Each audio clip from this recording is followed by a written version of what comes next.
I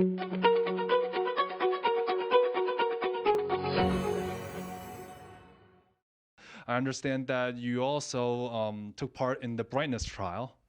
So that led me to be very curious because according to the brightness trial, it demonstrated that platinum agents works and it improves survival, improves event-free survival for those patients with BRCA mutations, and of course triple negative patients. So then we have the Olympia. Right, so I'm just curious if you have a germline BRCA mutated patients who is, of course, triple negative, then what would you recommend? Platinum or a PARP inhibitor?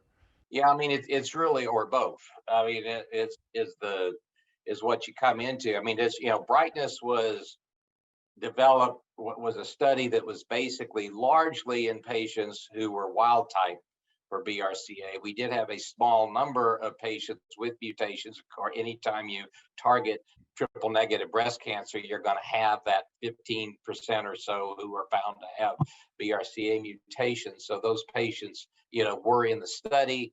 That study was not formally designed to test for carboplatin. It was all about veliparib and determining, if you needed carbo with veliparib for it to work.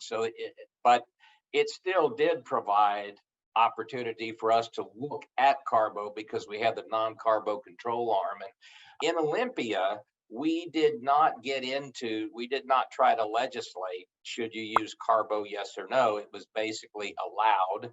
If people wanted to do it, it was a relatively smaller subset of patients received platinum. Most of it was in the neoadjuvant setting, as you would think. So it tends to be, patients who have larger tumors, positive nodes, where you start out with a higher event rate.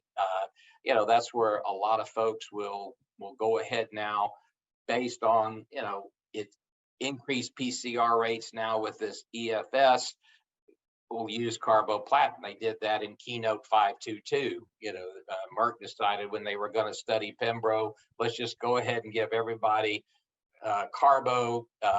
We think we could, that way we'll have a maximum regimen, and we'll see if our checkpoint inhibitor add. There is more and more, I think, that idea that with patients who clearly need neoadjuvant therapy, larger T2 tumors, certainly T3, T4, node positive tumors, I think, the PCR rates being higher makes carboplatin reasonable. Now, the interesting thing about the BRCA patient population is that they seem to